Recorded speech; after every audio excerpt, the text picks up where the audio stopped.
It is a tremendous honor to welcome Stephen Kinzer on this podcast. He is a renowned journalist and historian, and we're here to discuss his book, The Brothers, John Foster Dulles, Allen Dulles, and Their Secret World War. How are you today, Stephen? Thank you for joining us. It's good to be with you. Thanks. Okay, so my first question is, aside from the Dulles Airport in Washington, D.C., to what extent are John Foster and Allen Dulles remembered today? When I was working on my book, The Brothers, about this extraordinary pair of siblings, I remember discovering, the more I worked on it, many of the negative things that they were responsible for, and a lot of the bad effects that they had on American foreign policy and America's place in the world. And so I was a little bit unhappy with the idea that this big international airport in in Washington, is named Dulles Airport.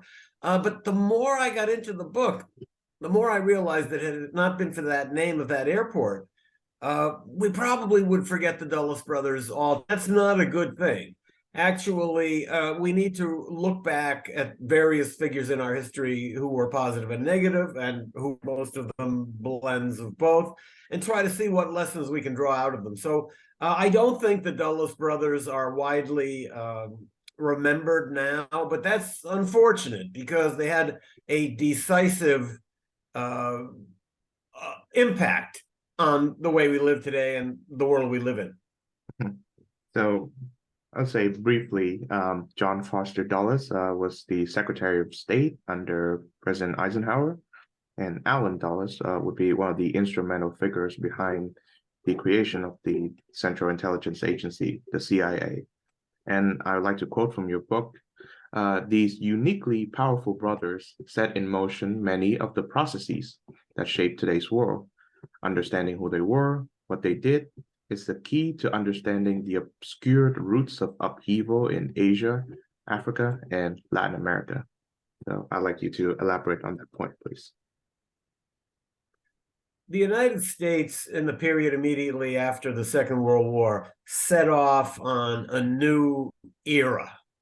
So if you want to think of the growth of American empire since the beginning of our country, I think you can break it into three eras.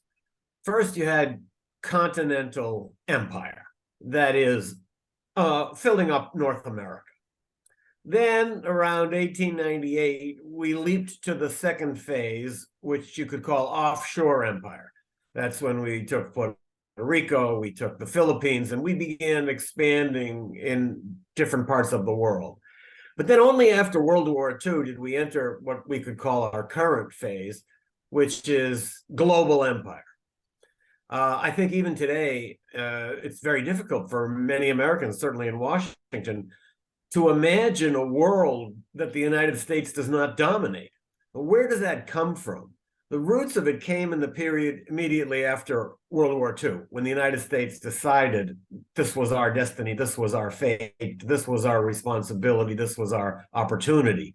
And the people who were most responsible for shaping America's emerging role in this post-war world were the man who was the Secretary of State during the 1950s, John Foster Dulles, and the man who was the head of the CIA during that period, his brother, Allen Dulles.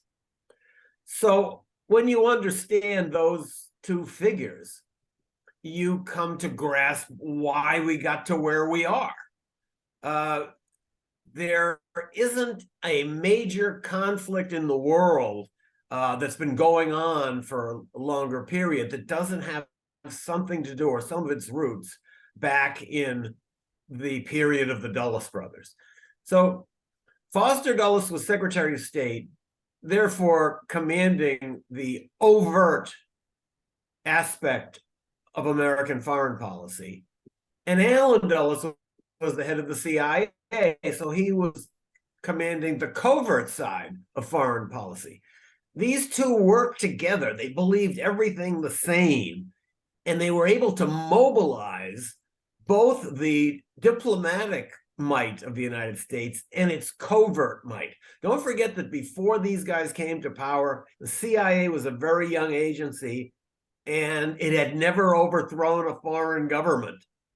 It was the Dulles brothers who brought it into this new age where we decided every government in the world has to pass our tests. And we are going to act decisively, even violently, to crush governments that challenge us. We still feel that way. And the roots of it go back to the 1950s with John Foster Dulles and Allen Dulles. Mhm. So I think the name Allen Dulles has been mentioned a lot by one of the Kennedys, Robert F. Jr. And obviously, you and I would regard him as a nut job conspiracy theorist, but I think he gets at our, I would say, bipartisan distrust of the Central Intelligence Agency. And he certainly gets at the fact that it was Allen who made the CIA possible, the same way as J. Edgar Hoover made the FBI what it is today. So give us a brief sketch about how the OSS, the Office of Strategic Services, became the Central Intelligence Agency. Up until World War II, the United States had not had a functioning permanent intelligence agency. During the war, Franklin Roosevelt decided that it was time to change that the United States needed an active covert action agency that would support our military troop objectives. It would involve all kinds of espionage. It would involve sabotage. It would involve dropping commandos behind enemy lines, all the kinds of unusual clandestine operations that are usually beyond the ken of traditional militaries. So the OSS played an important role in the Second World War. It was populated mainly by people drawn from New York finance and legal industries. It was an odd group. So the CIA was very different from the FBI. They hated each other, actually. The CIA always thought of the FBI guys as thugs and flat-footed cops, whereas the FBI thought of the CIA guys as hoity-toity, pointy heads who didn't have any experience in the real world. So the OSS officers were largely drawn from investment banks and lawyers, law firms in New York City. A lot of these people knew each other. It was a pretty closed network. They'd gone to the same prep schools, and they were members of the same clubs.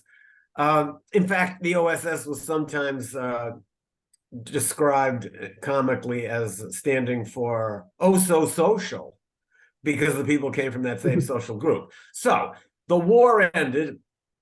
Allen Dulles had been a prominent OSS officer. He had been the head of the OSS station in Bern in Switzerland. This was a very important post because Switzerland, being neutral during the war, was the crossing point for all kinds of exiles and would-be coup masters. So Allen Dulles had a very exciting life, like a lot of these other OSS officers. He was sending people out to die, and he was on the edge of danger and running covert operations all over Europe. When the war ended, Allen Dulles was ready to pick up a new job as OSS chief in the newly defeated Germany. But just as he was about to start work, came this thunderbolt from Truman: I'm abolishing the OSS. President Truman didn't believe that the United States should have a full-time intelligence agency during peacetime.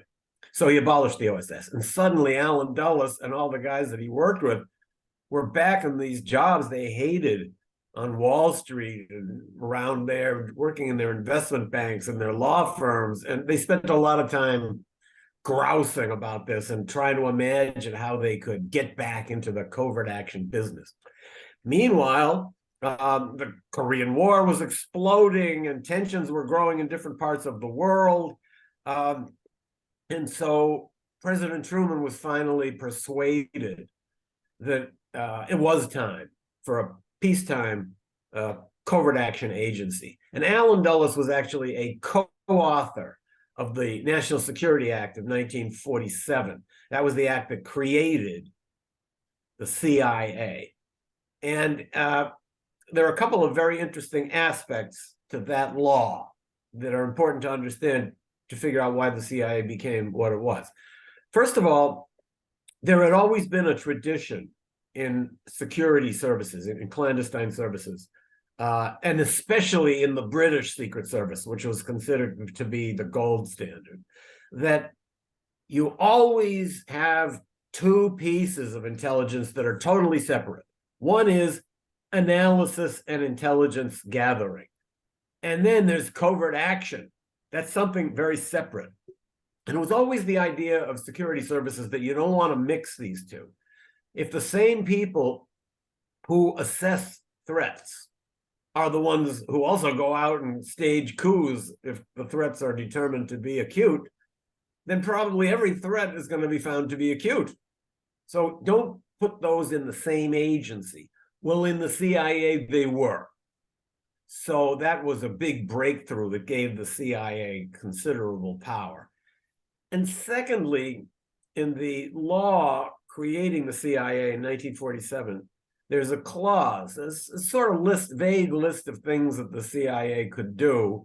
And then it says, plus such other actions as for defending national security as the president may from time to time determine. So that is a loophole big enough to drive a truck through. With under that authority, the CIA could do anything.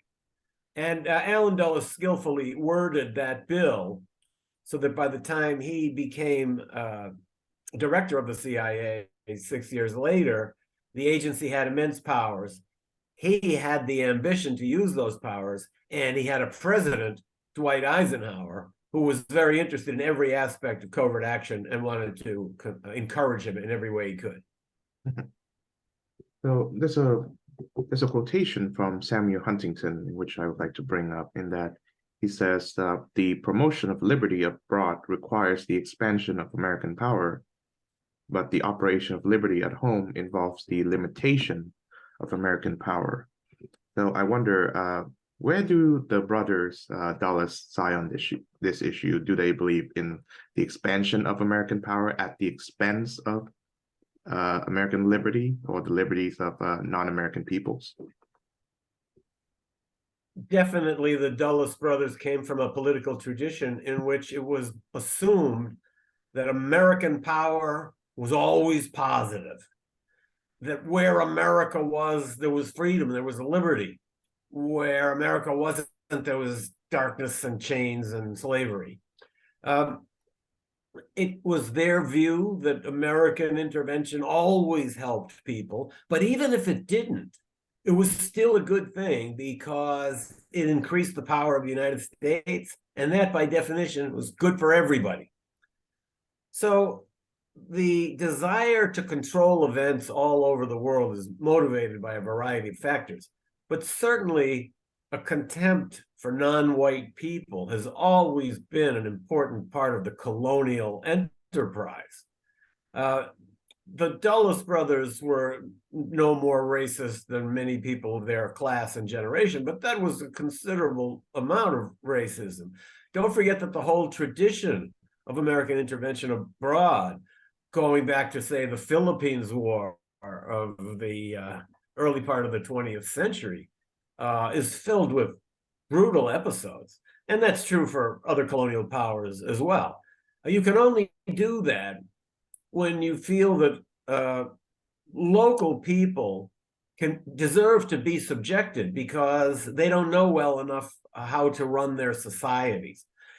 For the Dulles brothers, don't forget, they had a particular perspective on the world that was shaped by their own experience, just as all of us have perspectives shaped by our experiences. So the Dulles brothers spent much of their adult lives working for a remarkable law firm on Wall Street called Sullivan and Cromwell.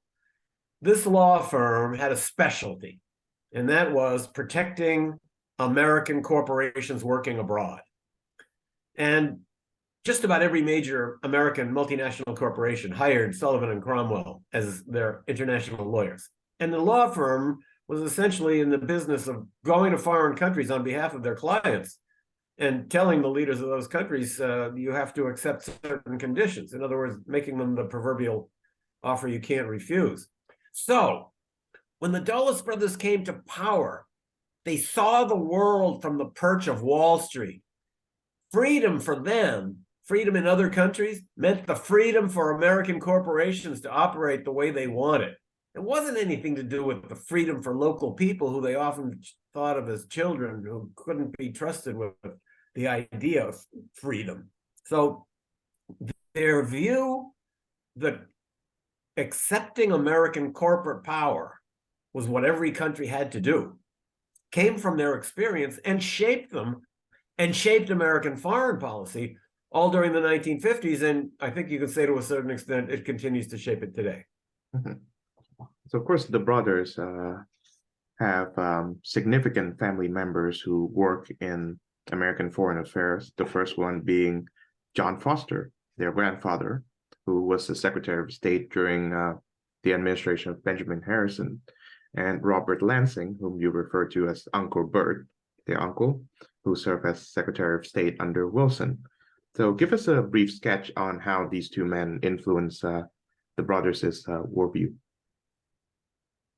It's a very interesting family story. So the two Dulles brothers, the future Secretary of State and the future CIA director, grew up in a town in upstate New York, Watertown, New York, on the shores of Lake Ontario. And they had a doting grandfather who they knew as Grandfather Foster. That guy was John Watson Foster, who had been Secretary of State, as you pointed out. Meanwhile, also marrying into the family, marrying one of the aunts of the Dulles boys, was this up-and-coming lawyer, Robert Lansing, who was going to go on later to be Secretary of State under Woodrow Wilson. So here you had in this family, in the older generation, a former Secretary of State and a future Secretary of State. And the two of them would take the little boys out for long fishing trips every day on Lake Ontario. And I think these trips were more than just looking for fish. Essentially, John Watson Foster, the old man, Grandfather Foster, was transmitting his experience as an American to this next generation. And so what was that experience? John Watson Foster moved west with the frontier. He felt that he had helped tame the frontier. He had fought the indigenous people. He had tried to carve out a life in the wilderness, built civilization. He'd started a newspaper. He supported local political candidates. He became a supporter of Abraham Lincoln. That led him into political and diplomatic positions. So essentially, he had lived the life of 19th century America, which involved subduing what we consider to be savage lands and bringing what we considered civilization to them. Actually, when you think about it, that's the way John Foster Dulles and Allen Dulles looked at the world, the same way that John Watson Foster had looked at North America 100 years earlier. An uncivilized place that was wild and full of savages and needed to be tamed. So the two boys grew up with this very remarkable pair of older admirers. And actually, Grandfather Foster would bring the two boys sometimes during the winter down to Washington, where he had a big mansion, and as a former Secretary of State, of course, had the highest of connections.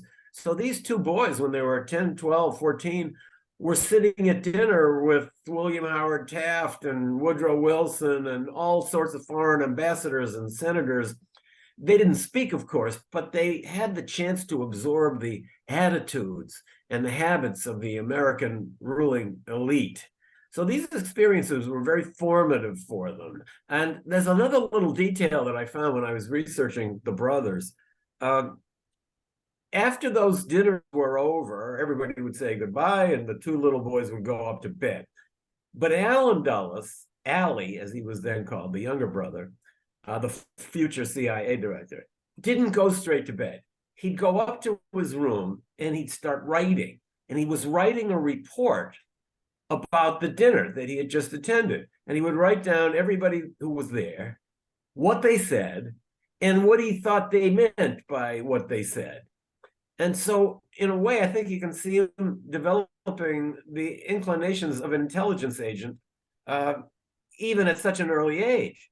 Now, these connections with these older men were very important. How did John Foster Dulles get to Sullivan and Cromwell, having not gone to an Ivy League law school? And Sullivan and Cromwell only recruited from Ivy League law schools. How he got that job was because John Watson Foster, grandfather Foster, intervened for him and asked them to take him on. Later, he became the managing partner of Sullivan and Cromwell and the highest paid lawyer in the United States. Now, those connections also played into their legal work. And in those days, private legal work and diplomatic work for the US government often mixed together in ways that would be considered outrageous conflicts of interest today. So here's one of the first cases that young Foster Dulles had to handle at Sullivan and Cromwell when he was a young associate. This was in 1917. So among Sullivan and Cromwell clients were the owners of large plantations, mines, and other investments in Cuba. There had just been an election in Cuba. A party that wanted to erect tariff walls and limit the amount of land that foreigners could own in Cuba had won the election. So this was a great threat to Sullivan and Cromwell clients. That's the exact reason Sullivan and Cromwell existed, to be sure that none of these threats ever materialized. Companies hired that law firm to protect them from this kind of political action abroad. So Foster Dulles was given the job. You got to make this election go away somehow. So what did he do? Got on the train in New York, and he went to the State Department, and he was ushered in to see the Secretary of State, who he knew as Uncle Bert. That was his uncle, Secretary of State Lansing. So he told Lansing, terrible, subversive, horrible people that hate America are about to take power in Cuba. We have to do something about it. And Lansing said, Uncle Bert said to him, what should we do? So young Foster said, well, I think we should take 2 warships and send one of them to the north and the south coast of eastern Cuba, where the trouble is, where the people are demanding that the election returns be respected.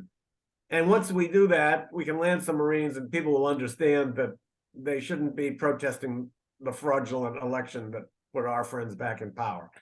And sure enough, that's what happened. The next day, the United States sent 2 warships to Cuba in 1917, and they unloaded Marines.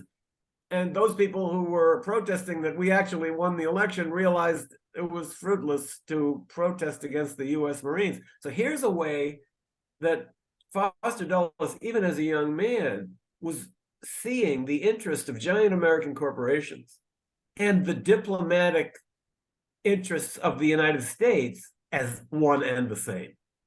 This is the motif. This is the mindset they absorbed from their famous relatives and the years they spent working for that famous law firm.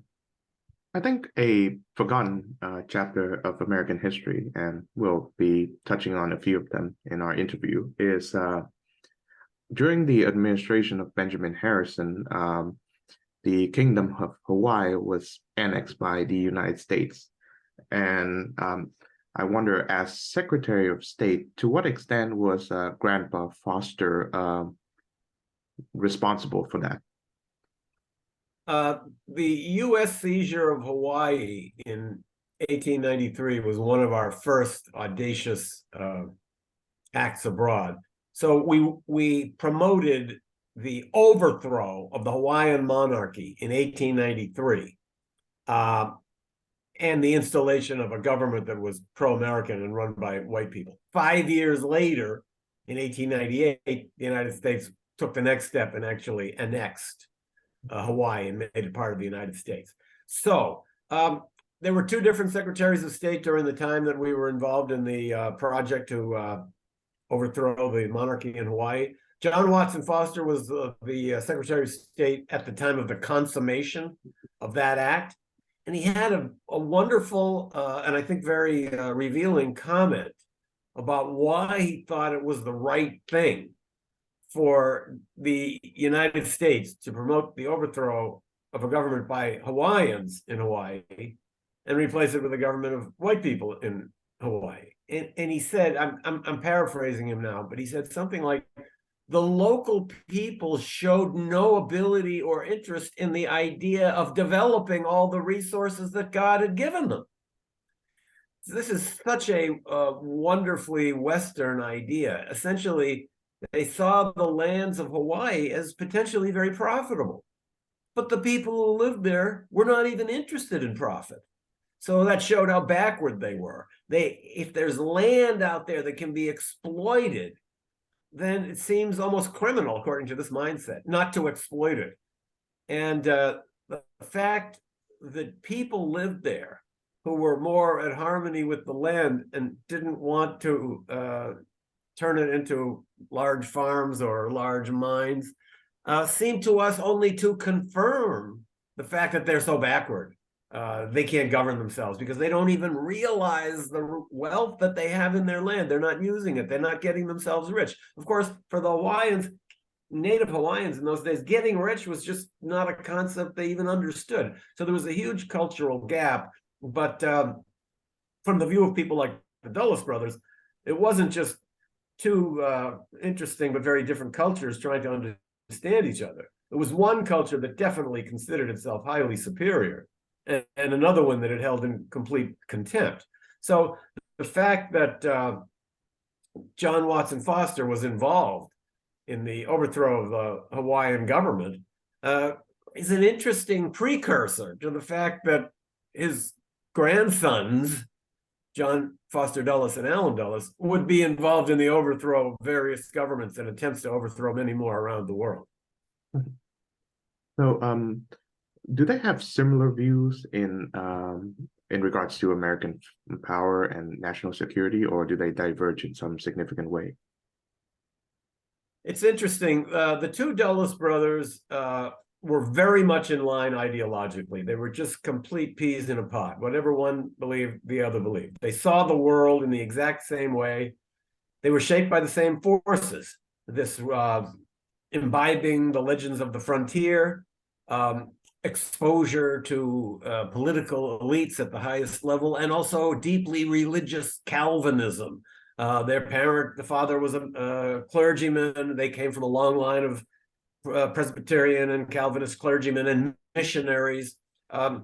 So it's only a short step, actually, from the Calvinist belief to their political belief. Fundamental beliefs of that kind of Protestantism are, first of all, the world is divided between good and evil. Not like we learn in some other cultures that everybody is somewhat good and somewhat evil, and these come out in different proportions according to different circumstances. They didn't believe that. That's not part of the Western Protestant ethic. There's good and there's evil. And the second piece is, it's not enough for a believing Christian to sit at home and simply lament the fact that there is evil out there. You have to go out and redeem the world and Christianize it. So from that view, it's not a very big jump to believing that you have to go out into the world and Americanize it. So the boys were formed by these same forces, and they saw the world the same way. This had a really powerful impact on U.S. foreign policy. Normally, if, say, there was a proposal for the United States to participate in the overthrow of a foreign government, and the State Department and the CIA were going to be involved in this, there would have to be meetings between people in the State Department and people in the CIA. There would be some discussions back and forth. But there was no need for any of this when the two heads of those agencies, the Secretary of State and the CIA, are brothers. And when they think exactly the same way, they were having brunch every Sunday at their sister's house in Georgetown. They sort of discussed things off the record, but all it took was a wink and a nod between them, and a project would be launched to overthrow a foreign government or have a tremendous impact in some distant part of the world. The interesting little footnote to this is that although the two brothers were politically identical, their personalities were absolute opposites. So Foster Dulles, the Secretary of State, was dour, introverted, socially awkward, uh, very solitary. It used to be said that he ran the State Department out of his hat, and that even the assistant secretaries of state didn't know what he was doing. He was kind of awkward, always wore the same kind of ugly green suits that he bought at the after Christmas sales at Brooks Brothers, which was the only store that he knew. Uh, it was said that even his friends don't like him. Uh, but Allen Dulles was exactly the opposite. Allen Dulles was a party goer, a wine lover, a tennis player. He was everybody's favorite dinner guest. He had fantastic stories. He had 100 mistresses. He was a dazzling figure. And I think this was important for him and for the CIA for this reason. Allen Dulles, when he was head of the CIA, was not only the head of the invisible world, he was also the ambassador of the invisible world to the visible world. He was at the Georgetown cocktail parties all the time and was the star of the show. And at that time, very few people knew what the CIA was, what the CIA did. And one of these parties, Allen Dulles was actually asked, "So what is the CIA?" And he had a great answer. He said, "Think of us as the State Department for unfriendly countries." But I think what happened as a result of Allen's dazzling personality was that the Washington elite came to think, we don't really know what the CIA is. We don't really know what it does. But since it's run by such a wonderful guy, like our favorite dinner guest, it must be pretty okay. And for that reason, I think Allen's personality could be said to have played a role in the acceptance of the CIA as a clandestine agency all through the 1950s. Mhm. Perhaps someone who embodied that Samuel Huntington quote that I referred to earlier is Woodrow Wilson, in that he was very much determined to, well, obviously exert American abroad to bring democracy to the world. His principle of self-determination is one that he would live and die by. But at the same time, the Woodrow Wilson administration sees some of the worst abuses of civil liberties that American history has seen, most notably in the Palmer raids. So, in your book, you mentioned that the brothers they were in their 20s when Wilson was president, and they had firsthand experience in the Treaty of Versailles. So, how has that experience shaped their thinking? Well, this aspect actually fits right into what we were talking about earlier, how your experiences shape your worldview. And it's very true. So both of the Dulles brothers, Foster and Allen, were at the Paris peace talks that stretched out after World War I. And they both were close to Woodrow Wilson. Don't forget they had both studied at Princeton, where Woodrow Wilson had been Foster Dulles' favorite professor. So they already had a connection to Wilson. Then both of them were around him when he was in Paris at the peace conference after World War I. Now, the important thing about this is that Wilson used that peace conference and the treaty that came out of it to proclaim what he called the right of all people for self-determination. That was one of the 12 points, 14 points rather, that Wilson proclaimed after the war. All peoples should have self-determination. Now, Wilson's own Secretary of State, Robert Lansing, who, of course, the Dulles boys knew as Uncle Bert, hated this idea. And he said that that phrase of self-determination was, as he called it, loaded with dynamite. It turned out that Wilson was really very partial in who he believed should have self-determination. And what he really meant was he was talking about Christians in larger empires, such as in the Austro-Hungarian Empire and particularly the Ottoman Empire, so that the Armenians, for example, should have their own state. But he didn't make this clear. He made in his speeches the assertion that he wanted self-determination for everyone in the world. So as soon as the peace conference was over and the treaty was signed, a number of countries experienced different kinds of uprisings and protests trying to embrace Wilson's idea.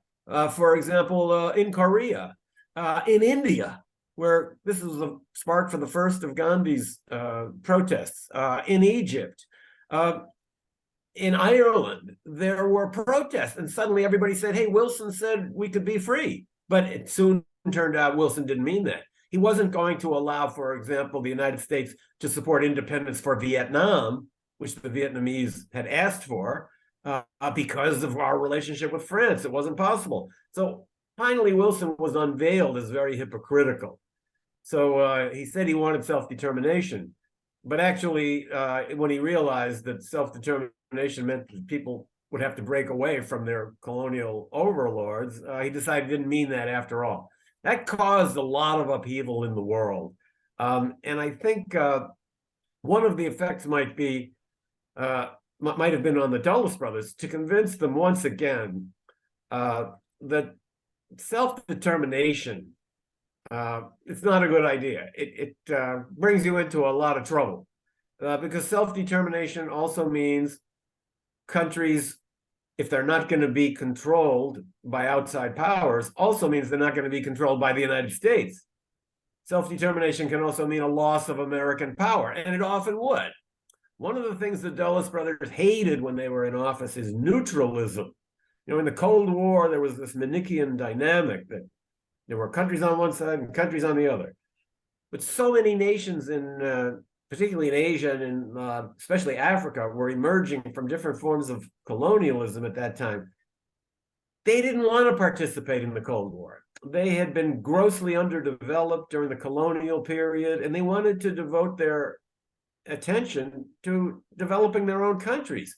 But the Americans, and particularly the Dulles brothers, absolutely refused to accept neutralism during the Cold War. Foster Dulles even used to preach that neutralism is immoral. He used to say you must be on one side or the other. So all these leaders like Mossadegh in Iran, or Arbenz in Guatemala, or Lumumba in the Congo, or Sukarno in Indonesia, or Nasser in India, Nasser in Egypt, and Nehru in India, all came to represent kind of threats to us. We began to believe that, and this is what the Dulles brothers believed, that neutralism was actually a kind of a big trick. It was a giant fraud, because these neutralists were actually secretly, oftentimes consciously, working with the Kremlin, working with the Soviets, and they were cleverly using this argument that we're just neutralists. But then one day when they get the phone call from the Kremlin, suddenly all overnight, the country will be seized and go behind the Iron Curtain. So with this twisted logic, the Dulles brothers came to believe that any country that was not solidly with the United States, any country that said, we don't want to take sides in the Cold War, we want to devote ourselves to building our roads and hospitals and not think about the rest of the world, was an enemy. And that's why the United States wound up trying to undermine or overthrow governments that actually embrace what we like to consider to be American principles, and in many cases, to replace them with people who despised everything that the United States is supposed to stand for. Now, I think Wilson has a better reputation abroad than at home. I think at home he's remembered as the man who organized the Palmer raids and the man who showed the racist KKK film, The Birth of a Nation, in the White House. But abroad, he's remembered for that phrase, self-determination for all peoples. So You may be right. On the other hand, I do think that he's not always positively remembered for that. Yes. Because his idea of self-determination actually turned out to be very hypocritical.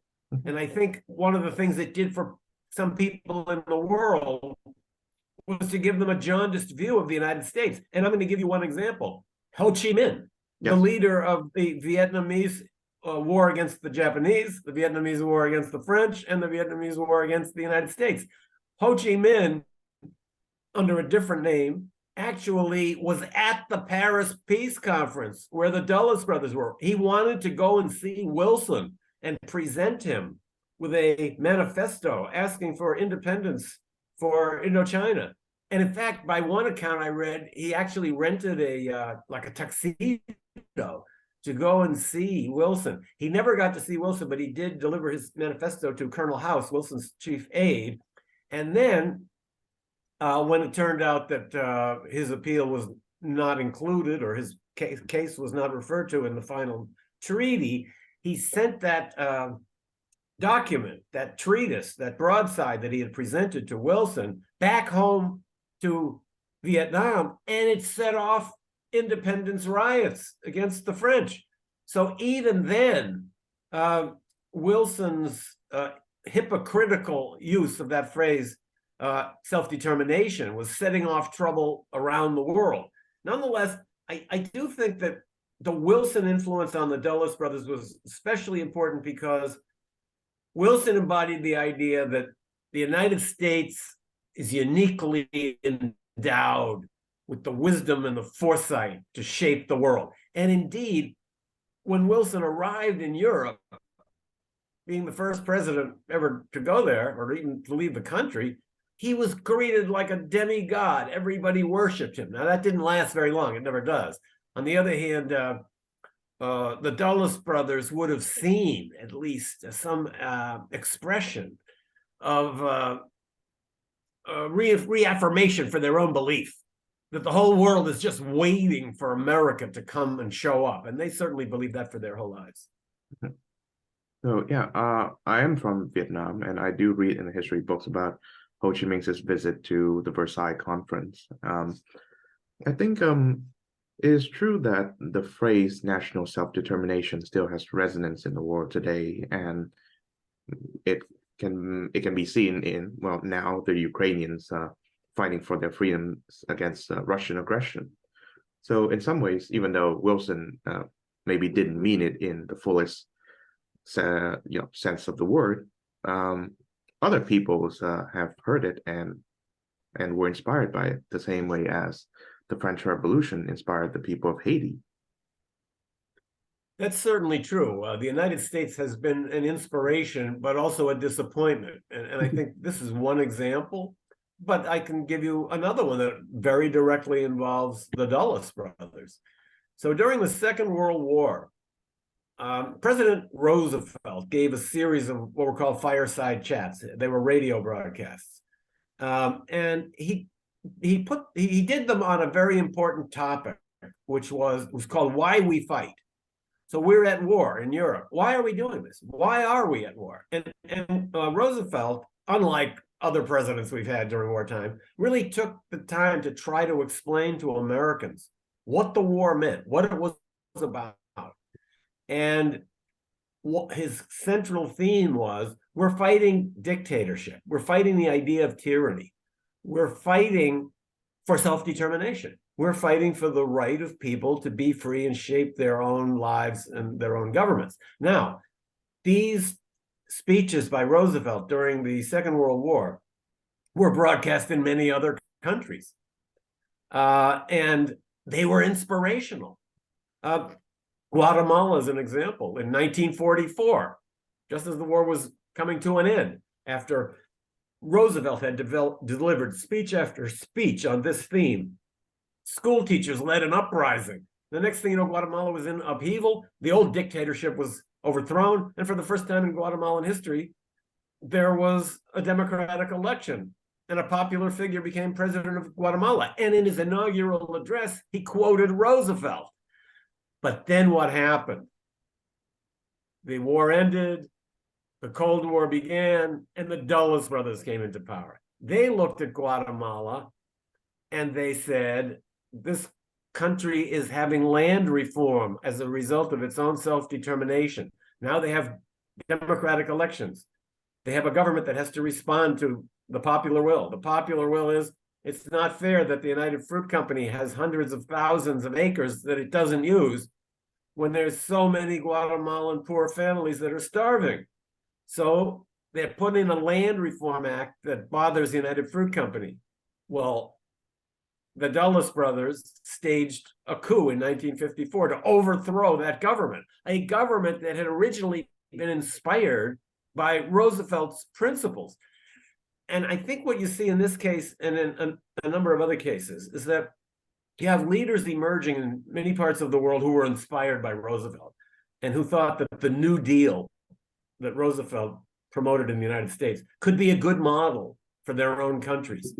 And then a new group of people came into power, defined among others by the Dulles brothers, who actually hated the New Deal. These people, like the leaders in Guatemala, would say, all we're doing is what Roosevelt was doing in the New Deal, without realizing that the political climate had changed so much, and that John Foster Dulles thought of the New Deal as something like communism. So the Dulles brothers reflected a great change in the political climate in the United States. And I think a lot of it has to do with the different roots of their worldview that we've talked about.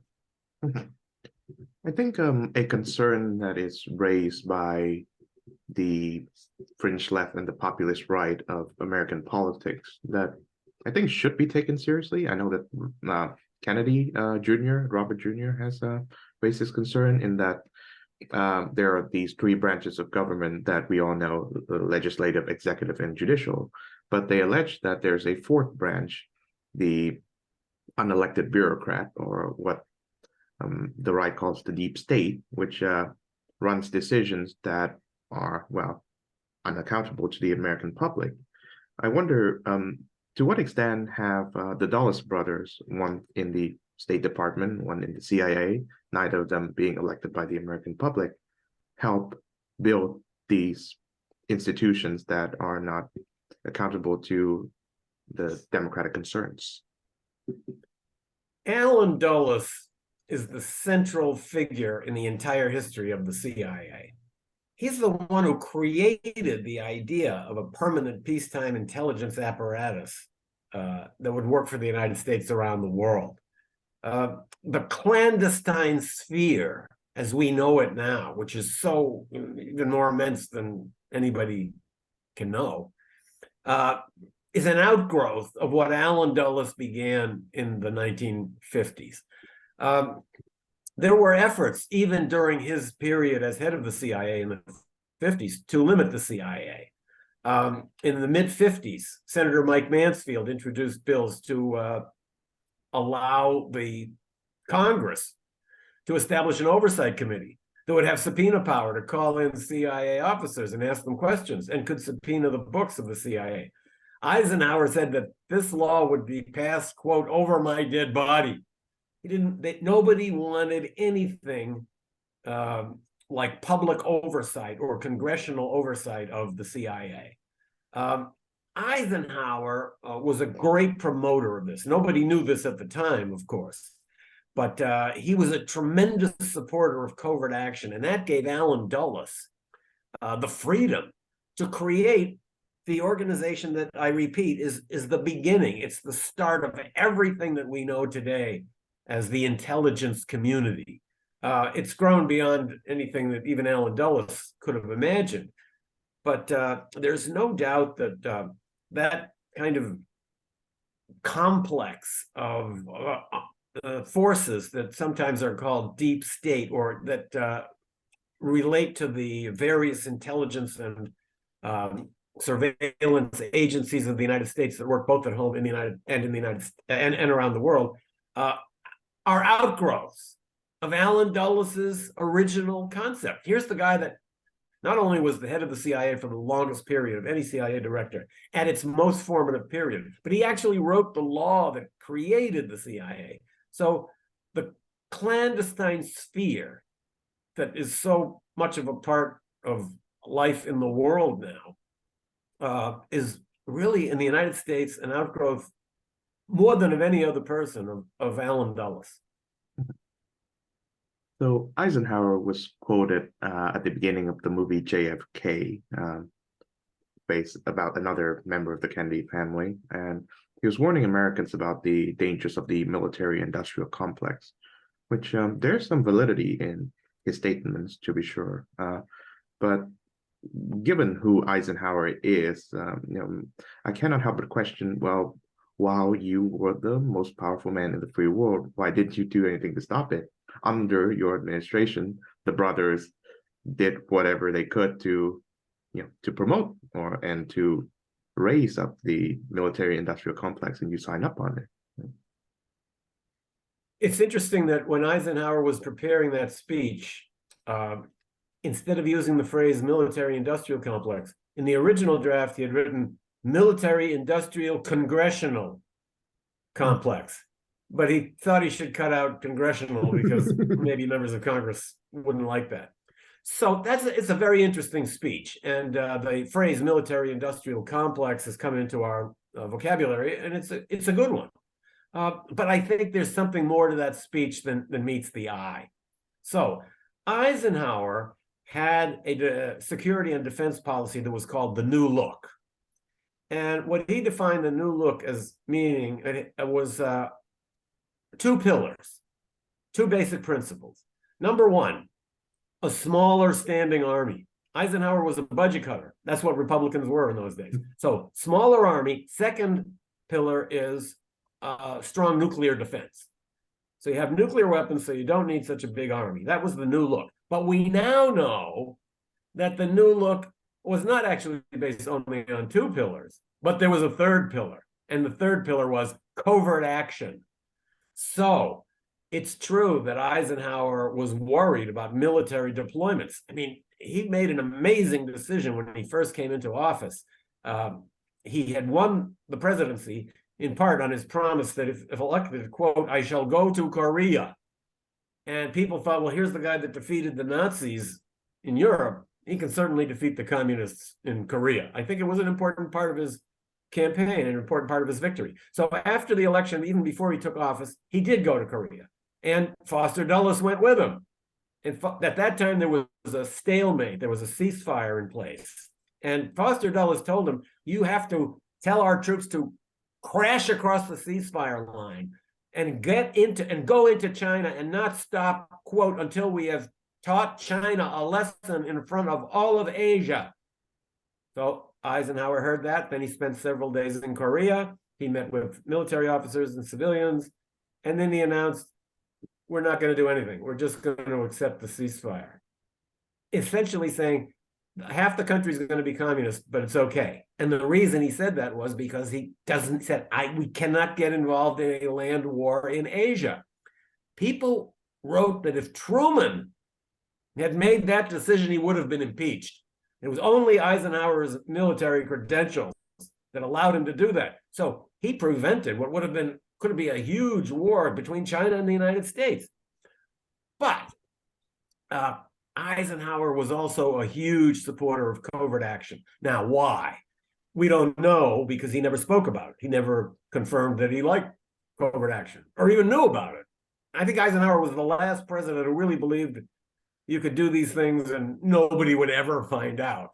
But I think there were a couple of reasons why Eisenhower came to be such a strong proponent of covert action and overthrows of foreign governments. It goes back to his experience as the commander of all Allied troops in Europe in the Second World War. So first of all, we now know that covert operations played an important role in World War II. The stealing of the German code machine, the setting up of phony tank battalions that were made with balloons and all sorts of crazy covert operations that misled the enemy. Nobody knew that. But of course, Eisenhower as commander would have come away from the war with a strong appreciation for what covert action could do. But I think there's another factor that's even more important. Eisenhower, as commander of that giant army, had the responsibility of sending kids out to die by the thousands. And this really weighed on him. You could tell it when he spoke about it later. At one time, he actually broke down and wept. I think it's the only time I ever saw him do that in a TV clip when thinking about all the dead soldiers that were the result of his orders. And at one time on an anniversary of D-Day, he was asked in a television interview, so what do you think of when you think back to D-Day? And the obvious answer that any politician would give is, oh, I think about those brave men and how we fought fascism and it was a glorious moment. He didn't say anything like that. He said, I think of all those families in America that will never have grandchildren because of what happened on D-Day. So he really thought that his greatest lesson from World War II was avoid wars. Wars will kill massive numbers. And when he was turned on to covert action by Allen Dulles and understood the potential of the CIA, I think he concluded that actually covert action is a peace project.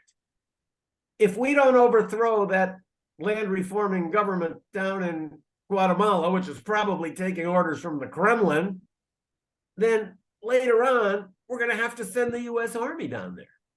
So actually, this is an amazingly efficient tool. I think Eisenhower would have seen covert action as a way to avoid war.